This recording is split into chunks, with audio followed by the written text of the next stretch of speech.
vamos meditar na palavra do Senhor nesses últimos dias. Nós temos falado sobre Paulo, sobre a autoridade apostólica de Paulo, sobre o fato também, nós comentamos na semana passada, de um problema que era o surgimento de falsos apóstolos na época do nascimento da igreja. Quando a gente fala de Paulo e fala das epístolas paulinas e fala do Novo Testamento, quando foi escrito, nós estamos nos referindo ao primeiro século da era cristã. Então faz muito tempo, né? E a Bíblia foi transmitida, foi anunciada, foi escrita, e hoje nós temos os relatos na nossa mão. Mas na época do apóstolo Paulo, quem servia de Novo Testamento era a presença dos apóstolos. Lá em Atos diz assim, que perseveraram na doutrina dos apóstolos. Hoje em dia, quando nós queremos saber alguma coisa, nós vamos para a Bíblia, né, para o Novo Testamento. Naquela época não tinha o Novo Testamento, estava em processo ainda. As próprias cartas paulinas estavam sendo escritas e Paulo nem tinha ideia de que aquelas cartas um dia estariam compiladas e colocadas e seria a Bíblia inspirada que nós temos hoje. Então na igreja primitiva era diferente. Eles olhavam o Velho Testamento, sempre olhando como promessas daquilo que viria a ser, né, que seria a nova aliança. E quando eles tinham dúvidas doutrinárias, eles iam aos apóstolos. Então a função apostólica naquela época era essencial. E quem que era o apóstolo? Nós já estudamos isso. O apóstolo era aquele que conviveu com Jesus e aprendeu diretamente de Jesus. Então tinha aquele grupo apostólico que era a base doutrinária da igreja. Mas, como nos dias de hoje, surgiam aqueles que não eram e queriam ser. Então foi uma época de surgimento de muitos falsos líderes e de muitas heresias, como acontece nos dias de hoje. A tal ponto que muitas vezes esses falsos líderes, eles conseguiam uma projeção maior do que a dos próprios apóstolos, né, que eram testemunhas oculares, que viram desde o batismo até a ressurreição do Senhor, ou como no caso de Paulo, que recebeu a revelação e a mensagem diretamente do Senhor. E daí, Paulo, no meio de tudo isso, começaram a questionar a autoridade dele. E a segunda carta de Paulo aos Coríntios é onde ele defende a autoridade apostólica dele. E é interessante, porque com isso Deus também nos dá recursos para nós entendermos como a igreja, em todos os tempos, seria atacada por falsos mestres, por falsos apóstolos, por falsos profetas, falsos ensinadores, e como que a gente pode se precaver de tudo isso? Quando Paulo defende a sua autoridade apostólica, ele se vê constrangido a falar algumas coisas, que estão aqui agora no capítulo 12, versículo 1. Eu não sei se os irmãos perceberam, mas sempre que eu começo a pregar, a cachorrada começa a latir lá fora, né? Parece que é o momento deles. E ou barulho de caminhão, ou carro passando, ou moto, mas mesmo você que está vendo pela internet, não se ligue nisso, se ligue apenas aqui no texto da palavra de Deus. Então Paulo, na sua defesa de autoridade apostólica, ele diz assim: em verdade não convém gloriar-me, mas passarei as visões e revelações do Senhor. Sabe por que ele fez isso? Ele diz: olha, eu não queria defender a minha autoridade falando das visões e das revelações que eu tive. É isso que ele está querendo dizer. Ele, num dado momento, ele diz assim que ele se via obrigado até a falar essas coisas, porque ele era humilde. Isso é uma coisa interessante, né? Nós vivemos numa época que o indivíduo, se ele tiver alguma experiência espiritual, ele já sai nos quatro cantos, né, para divulgar aquilo que aconteceu com ele. E nós vivemos numa época em que isso é muito comum, né? Eu estava dando uma olhada na internet para ver como que estão as coisas, e eu percebi, né, que alguns líderes que ensinam heresias, eles sempre têm a mesma metodologia. Eles usam a ideia de que eles passaram por uma EQM. Todo mundo sabe o que é EQM? Experiência quase morte. Então o indivíduo diz, eu passei por uma experiência quase morte, e nessa experiência alguém me tocou, um anjo me tocou, o Espírito Santo me tocou quando eu estava naquele acidente de carro, quando eu estava naquela UTI, quando eu estava em coma, e daí eu tive uma visão, e em cima disso, daí ele sai por aí pregando, é sempre do mesmo jeito. É muito interessante isso. Muito embora a gente não veja isso na Bíblia, é a metodologia. Semana passada eu falei do Kenneth Hagin. O Kenneth Hagin, para confirmar a sua autoridade, ele diz que quando ele era adolescente, ele estava muito doente do coração, e naquela enfermidade dele, ele morreu e foi para o inferno. Daí ele foi lá, viu as coisas que aconteciam no inferno, mas daí Jesus o chamou e o sugou como se fosse um aspirador de pó e trouxe ele para a cama de novo. Daí ele estava lá na cama, no leito de enfermidade, daí ele resolveu aceitar Jesus como Salvador, e daí logo em seguida ele morreu de novo, dessa vez ele foi para cima, e daí ele viu o céu como é que era, daí Deus disse, não, você tem que pregar, daí sugou ele de volta, e daí ele saiu divulgando a mensagem dele. Esse método de dizer que foi para o céu, que foi para o inferno, que voltou para falar, que estava numa IQM, no estado quase morte, e depois voltou e transmitiu a mensagem, ou levou a pedrada na cabeça, e aquela pedrada ajudou a pessoa a ter uma visão melhor, né? Que nem o Gabriel já levou uma pedrada na cabeça, né? Mas não teve visão. Ou encontrou com um anjo. Até eu fiz um texto ontem, onde eu falava sobre Paulo ter proibido essa questão de você receber mensagem de anjo, né? Ele diz assim, que ainda se ele mesmo, Paulo, resolvesse pregar um evangelho diferente, ele deveria ser anátema.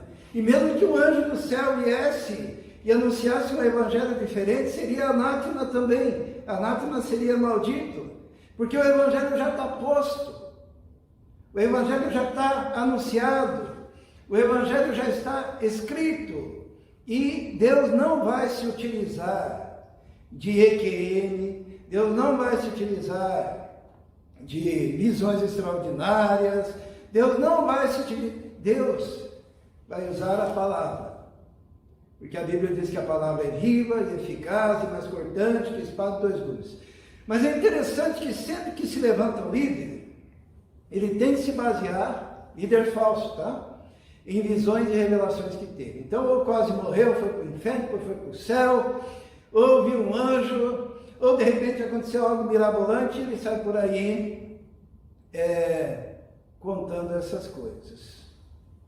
Mas com Paulo foi bem diferente, né? Nós vamos pular aqui e vamos para o próximo versículo, onde Paulo começa a falar das revelações e visões que ele teve. Ele diz assim, olha, vocês estão me constrangendo a falar das minhas visões e revelações. Então, eu vou falar. E olha como ele é diferente, né? Ele diz assim, conheço um homem em Cristo, ele não consegue nem falar que é ele, tá?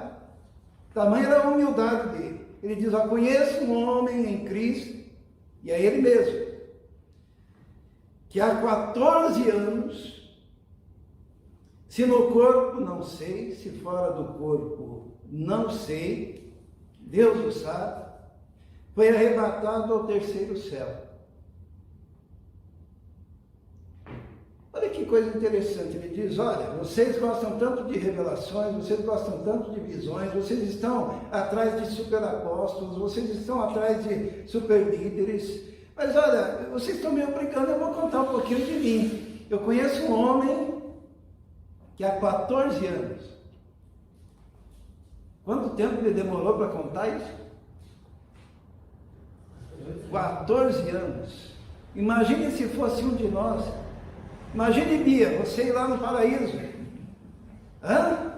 Conversar lá, ouvir coisas lá do paraíso, aquela história, né? Você acha que ela contava, Fernanda? Só para mim. Contava rapidinho ou demorava uns 14 anos? Eu acho que essa humildade de Paulo, né? Ele guardou para si. Ele guardou para si. Ele não usou essa experiência como instrumento de autoridade, porque a autoridade é a palavra de Deus, tá? Paulo não precisava ficar falando que viu anjo. Paulo não precisava ficar falando que conversou com Jesus o tempo todo. Paulo não precisava ficar falando que teve visões. Paulo não precisava ficar falando que teve revelações. Paulo simplesmente pregava o Evangelho e ele dizia o seguinte: nada me propus saber, a não ser Jesus Cristo, e este crucificado. Então ele diz: eu conheço um homem, se no corpo não sei, se fora do corpo não sei. Os estudiosos dizem que essa experiência que Paulo teve há 14 anos, ou 14 anos antes, né, dele escrever, foi uma experiência quando ele entrou numa cidade e queriam adorá-lo, e dizer que ele era um Deus, e queriam dizer que o Barnabé era outro Deus, e daí eles estavam adorando os dois lá, e quando eles entenderam, né, que aqueles homens estavam querendo adorá-los, eles rasgaram as suas vestes e disseram: não, adore a Deus, nós somos homens que nem vocês. E daí aquela multidão se revoltou com eles, pegaram Paulo, apedrejaram ele e deixaram ele como morto nas cercanias da cidade. E alguns estudiosos acreditam que ali, quando ele estava naquele estado, talvez uma EQL, né, já que gostam tanto de EQL, ele foi levado até o terceiro céu, até o paraíso. E quando isso aconteceu, foi justamente num lugar onde queriam adorar, onde queriam exaltar. E na sua humildade ele disse: não, eu sou apenas um homem. E se foi ali que ele teve essa experiência de ter subido até o paraíso, olha só o que ele diz: e sei que o tal homem, se no corpo ou se fora do corpo, não sei, Deus o sabe, foi arrebatado ao paraíso e ouviu palavras inefáveis, que ao homem não é lícito falar. Essa é outra característica importante que diferencia os charlatões da nossa época, é que Paulo, quando voltou desse estado, o que ele fez? Ninguém percebeu?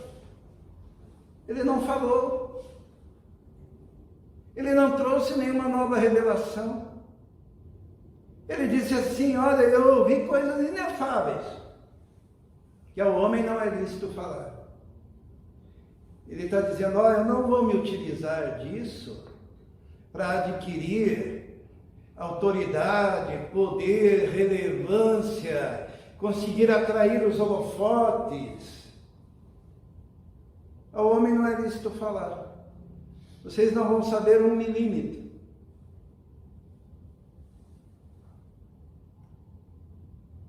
E ali estava a humildade de Paulo, e ele diz assim: de alguém assim me gloriarei eu, mas de mim mesmo não me gloriarei, senão nas minhas fraquezas. eu tenho ficado assim muito preocupado com a nova geração que surge no momento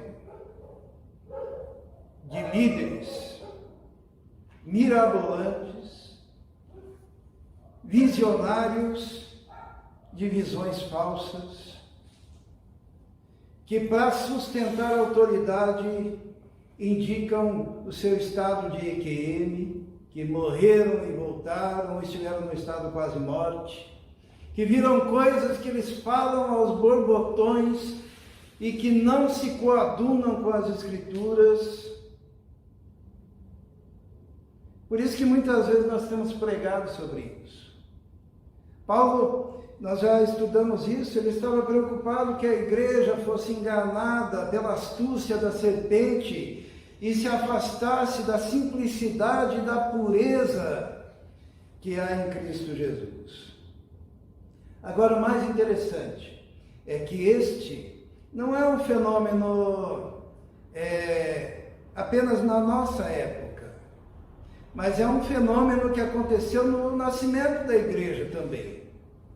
E nós podemos ver isso. Eu vou colocar aqui alguns personagens bíblicos que surgiram naquela época e que se aproveitaram disso. O primeiro personagem, o mais famoso, está em Apocalipse 2,14, que diz assim para a igreja: mas algumas poucas coisas tenho contra ti, porque tens lá os que seguem a doutrina de Balaão, o qual ensinava Balaque a lançar tropeços diante dos filhos de Israel, para que comessem dos sacrifícios da idolatria e se prostituíssem.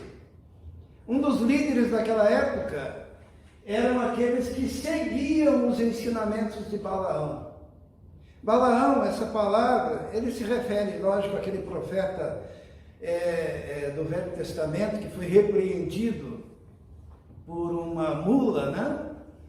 E que o que aconteceu com ele é que ele estava recebendo dinheiro para amaldiçoar o povo de Deus, e ele estava tentado a receber esse dinheiro, né? Sendo contratado para esse objetivo. E como ele não conseguiu amaldiçoar o povo de Deus, ele ensinou os inimigos do povo de Deus como que o povo de Deus poderia ser destruído. Ele falou para os inimigos do povo de Deus: faça esse povo pecar, coloquem mulheres aí seminuas dançando no meio deles, que eles vão cometer pecado, e Deus, o Deus deles, não ama o pecado, e o Deus deles vai pesar a mão. Então ele ensinou os inimigos como prejudicar o povo de Deus, porque o único interesse que tinha Balaão era o interesse financeiro, era o dinheiro. E agora surgiram líderes que pregam contra o dízimo, porque eles vivem de oferta. Como eles vivem fazendo palestras e não têm compromisso com igreja nenhuma, eles vivem de ofertas, então eles querem desviar os dízimos das igrejas para as ofertas que eles recebem, para manterem a sua vida luxuosa à custa da simplicidade do povo de Deus. A palavra Balaão significa aquele que não tem povo. E os discípulos de Balaão são aqueles que não têm compromisso nenhum com o povo, não têm compromisso nenhum com a verdade, mas têm um compromisso sim com ganhar dinheiro. O apóstolo Pedro falou e profetizou, dizendo que no futuro fariam comércio da igreja do Senhor, fariam comércio de vós, nós viraríamos produto. E não é preciso ir muito longe para a gente entender e perceber quem são esses discípulos de Balaão. Outro grupo daquela época eram os nicolaítas. Diz lá: assim tens também os que seguem a doutrina dos nicolaítas. A palavra Nicolau significa aquele que dá a vitória, ou aquele que leva a vitória, né? E os nicolaítas que vem de duas palavras, Nico e Laos. Laos todo mundo sabe aqui o que significa, né? Povo. E Nico fala de entretenimento. Então os nicolaítas são aqueles que através do entretenimento fazem mensagens de vitória. Hoje nós chamamos eles de adeptos da teologia do pensamento positivo, adeptos da teologia da confissão positiva, adeptos da teologia da prosperidade. E a gente pensa que é uma grande novidade, mas olha aí, ó. No primeiro século, já tinham os seguidores da doutrina dos nicolaítas. E isso é terrível, sabe? Porque o crente, ele acaba ficando meio retardado quando segue isso. Esses dias, não sei se eu conto essa história, mas eu vou contar subliminarmente, né? Vamos dar um cuidado com isso. Mas é chegar na casa das pessoas e ter frasezinhas de efeito: você é vitorioso, você é vencedor, você é o campeão dos campeões, você vai conseguir tudo na vida, São os discípulos do Nicolau, são os nicolaítas, porque são aqueles que gostam de caixinha de promessa, né? Porque a Bíblia ela é inteira. Se você tem uma caixinha de promessa, você tem que ter uma caixinha de juízo também, uma caixinha de doutrina, né? Uma caixinha de repreensão. Qual que vocês preferem? For comprar uma caixinha de promessa, né? Caixinha de promessa. A Bíblia é um todo. E esses, como é que chama mesmo? Coach, né? Os coaches evangélicos, que ficam dizendo: vai lá, você vai conseguir, você é vitorioso, você tem tudo na mão, vai dar tudo certo. E nunca falam do pecado, nunca falam do compromisso com Deus, nunca falam do sofrimento, nunca falam da bênção, que é quando o Senhor nos repreende. Isso tinha naquela época também.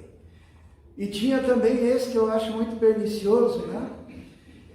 E que a gente vê constantemente.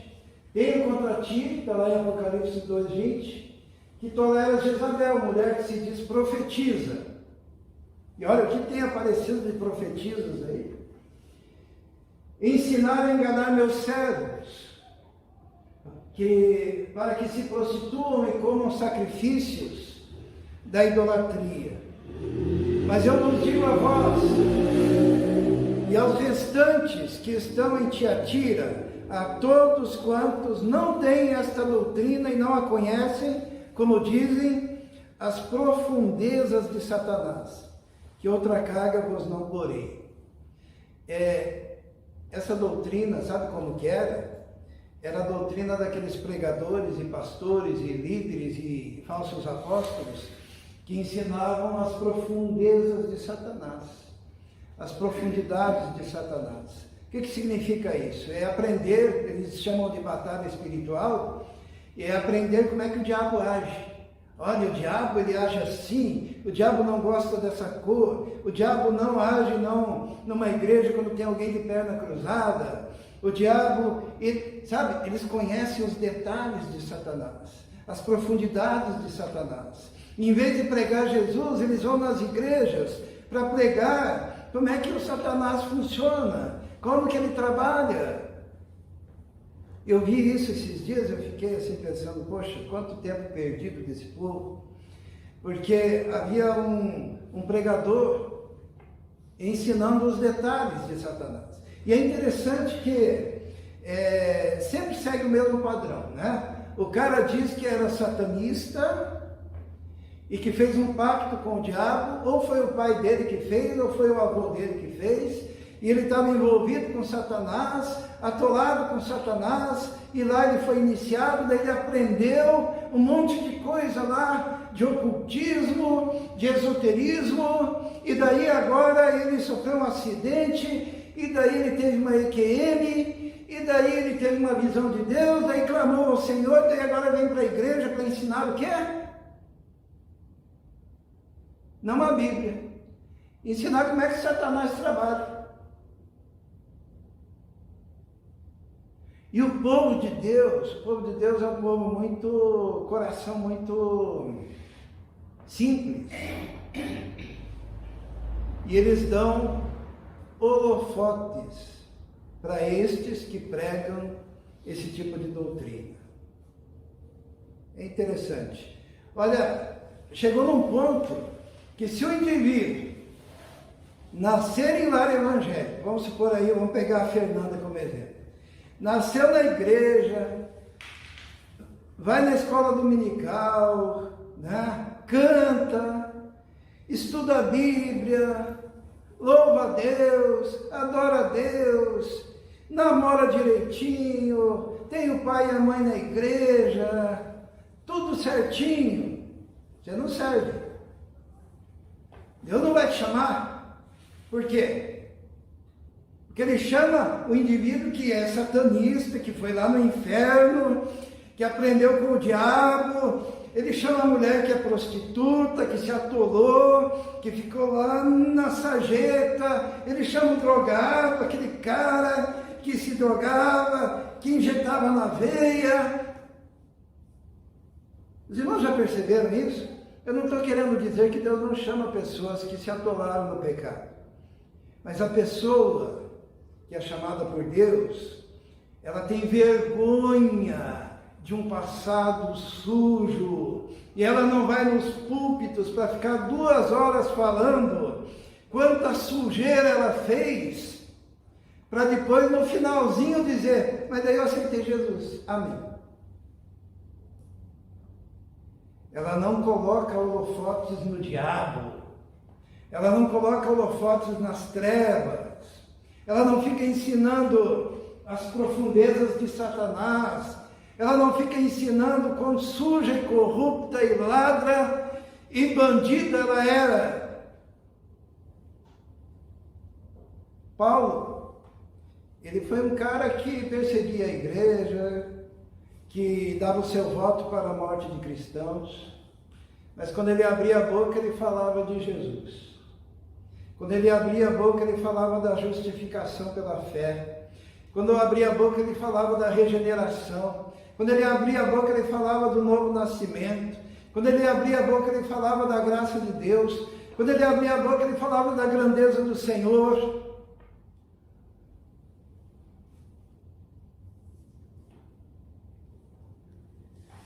Sempre, quando surgem os falsos ensinadores, eles têm mais ou menos esse coração aqui de Simão. Isso aconteceu lá em Atos, lá em Samaria, diz assim: estava ali um certo homem chamado Simão, que anteriormente exercera naquela cidade arte mágica, e tinha iludido o povo de Samaria, dizendo que era uma grande personagem. Esse cara aí, ó. Normalmente os indivíduos, eles querem se apresentar como grandes personalidades. E o nome de Jesus é apagado, e o nome de Jesus vira um produto, e o nome de Jesus é para lucro e ganhar dinheiro, e o nome de Jesus vira arte mágica, que eles ensinam a usar o nome de Jesus como se fora um amuleto. E esse Simão, ele chegou para Pedro e disse assim: me venda o poder que você tem para invocar o Espírito Santo. Porque eles só pensam em termos financeiros. Então o apóstolo Paulo, irmãos, estava vivendo numa época em que todas essas coisas eram vigentes. E é por isso que em quase todas as suas epístolas ele fala para a igreja se cuidar com tudo isso.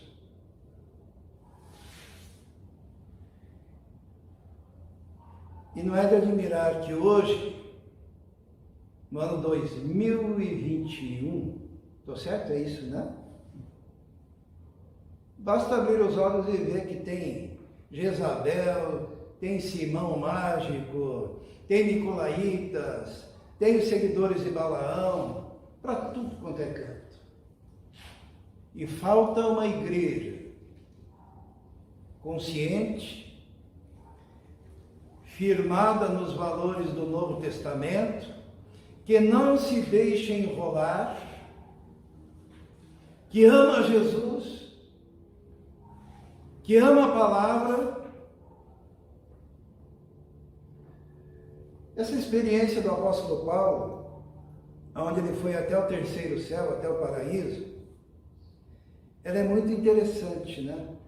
Porque ele voltou, primeiro ele se sente constrangido a falar, né? Diante de tantas coisas que aconteciam na sua época, em especial na igreja de Corinto. Mas só que daí ele diz, se for para falar de visões e revelações, conheço um homem, ele nem tem coragem de falar o seu próprio nome, que foi ao paraíso, e ouviu coisas inefáveis, mas ao homem não é lícito falar. Então, se vocês esperam alguma coisa de mim nesse sentido, esqueçam, porque eu não estou aqui para matar a curiosidade de ninguém a respeito daquilo que Deus guardou para si mesmo.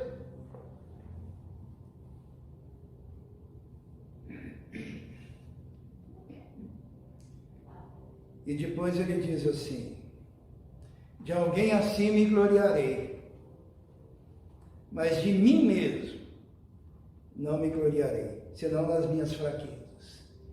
E daí Paulo, em vez de dar um testemunho da sua grandiosidade, ele dá um baita de um testemunho do quê? Das suas fraquezas. Porque normalmente o cara que quer se projetar, ele vai dar um testemunho a respeito das orações que Deus ouviu, e como ele foi maravilhoso e curou, e como ele foi maravilhoso e libertou, e como ele entrou naquele lugar e expulsou um demônio, e como ele foi lá para o paraíso e vem contar tudo que ele viu. Mas Paulo, ele pega e diz assim, eu vou me gloriar nas minhas fraquezas, porque se quiser gloriar-me, não serei nécio, porque direi a verdade, mas deixo isso, para que ninguém cuide de mim mais do que em mim vê e de mim ouve. Ele diz assim, eu não quero que vocês pensem mais em mim do que aquilo que vocês percebem em mim. E o que eles percebiam em Paulo? Percebiam que ele era um homem baixinho, gordinho, careca, meio estrábico, que tinha dificuldade para falar, mas que tinha conhecimento. E ele diz assim, e para que não me exaltasse pela excelência das revelações, vê que ele nem conta que revelação que era essa, tá? Foi-me dado um espinho na carne, a saber, um mensageiro de Satanás, para me esbofetear, a fim de não me exaltar. Ele diz assim, Deus foi tão bom comigo, que ele me deu um espinho na carne, porque ele sabia que se ele me deixasse livre, leve, solto, eu sairia por aí me exaltando. E ele diz assim, acerca do qual 3 vezes orei ao Senhor para que se desviasse de mim, e disse-me, a minha graça te basta, porque o meu poder se aperfeiçoa na fraqueza. De boa vontade, pois, me gloriarei nas minhas fraquezas, para que em mim habite o poder de Cristo. Olha o que Paulo está dizendo. Ele vai dar o testemunho dele, de que ele esteve lá no paraíso, mas em vez de ele falar que ele era grandioso, ele falou, Deus não ouviu minha oração. Os irmãos perceberam isso? Ele disse, 3 vezes eu orei ao Senhor, para que se desviasse de mim. E disse-me, a minha graça te basta. Isso é, Deus ouviu a oração e disse para ele o quê? Não, a minha graça te basta, porque o meu poder se aperfeiçoa na fraqueza. Irmãos, algumas vezes eu me sinto meio esquisito, meio estranho no meio de tantas coisas que eu vejo. E eu creio que Deus dá essa oportunidade para a gente ver, até para a gente poder pregar e ajudar algumas pessoas que estão em dúvidas, que estão angustiadas neste mundo evangélico tão estranho, né? Mas esses dias eu estava vendo um desses chamados grandes falando sobre a igreja, e ele falava tanta coisa que não era verdade do ponto de vista histórico, né? Ele falava da origem dos pentecostais e falou tudo errado. Ele falava da origem dos neopentecostais e falou tudo errado. Ele falava da igreja histórica e falou um monte de besteira.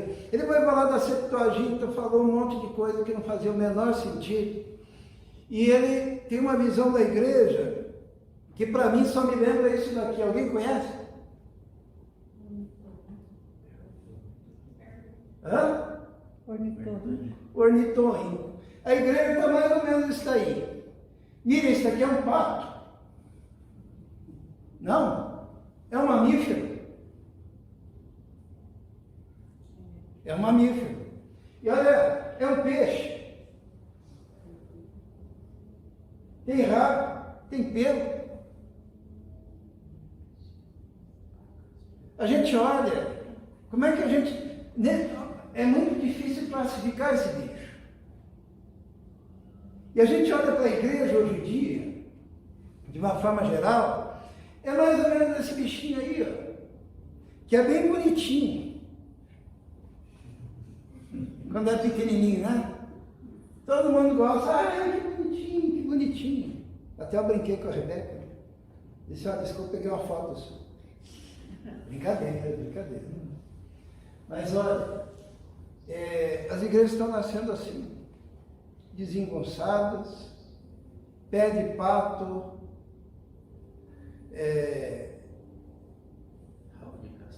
rabo de castor, meio mamífero, não faz mamífero, mas nada mal. Mamífero que nada mal, sabe, é uma bagunça assim, é uma coisa que a gente não consegue perceber, e quando a gente vai falar, é muito estranho, porque daí a gente se encontra com esse tipo de igreja, e a gente fala, mas me diga uma coisa, vocês são assim? Porque parece certo, só que logo em seguida, eles manifestam o rabo de castor e o bico de pato, e a gente diz, mas isso não é igreja. E toda essa bagunça é porque a seriedade em relação ao ministério caiu por terra. Hoje em dia o cara se levanta e diz que é apóstolo. As igrejas levantam grupos familiares e colocam o indivíduo lá e dizem, esse é pastor. E daí ele faz outro grupo, põe outro. E daí o pastor não precisa mais estudar, não precisa mais saber grego, saber hebraico, não precisa mais saber hermenêutica, não precisa mais fazer uma teologia sistemática. E sequer sabem o que significa tudo isso. E saem para ensinar. E olha aí, o que vira? Paulo estava muito preocupado com isso. E Paulo exortou a igreja, então, a ser vigilante. E se tem uma exortação que nós precisamos fazer hoje, é que a igreja use o antídoto para tudo isso, que é estudar o Novo Testamento, comer o Novo Testamento, ler o Novo Testamento, meditar na palavra de Deus e ler de carreirinha, tá? Sabe por quê? Nós já vamos concluir. É que outra característica desse bicho aqui é que eles usam a Bíblia desse jeito também. Eles pegam um versículo que está lá num canto, pegam um outro versículo que não tem nada a ver com aquele primeiro e juntam. E pegam um outro que está no outro canto, que não tem nada a ver com o assunto e juntam. E assim eles vão construindo ideias e teologias e sistematizando coisas absurdas. Mas eles não resistem a 15 minutos de uma leitura corrida, de uma leitura linear, de uma leitura dentro do contexto, porque eles dependem de construir os seus monstros teológicos, as suas doutrinas esquizofrênicas. Se lessem a Bíblia de carreirinha, a gente não tinha chegado nisso. E a defesa do povo de Deus é estudar a Bíblia. É com muita dor que a gente vê que as escolas bíblicas dominicais foram praticamente desligadas, que os grupos familiares trabalham em cima de uma sistemática de propósitos que já são pré-fabricados por alguém que idealizou e colocou aqueles ensinos que já encaminham o indivíduo para virar um bicho desse. Como seria importante, escolas bíblicas que estudam a Bíblia. Como? De carreirinhas. Um versículo atrás do outro. Sem separar aquilo que Deus deixou junto e sem juntar aquilo que Deus deixou separado. Porque a Bíblia deve ser lida dentro do contexto. Contexto imediato e contexto global da sua palavra. Para não fazermos as esquisitices. Que o povo de Deus ame a Bíblia, ame a palavra, caminhe na luz da palavra. Porque lâmpada para os meus pés é a tua palavra e luz para os meus caminhos.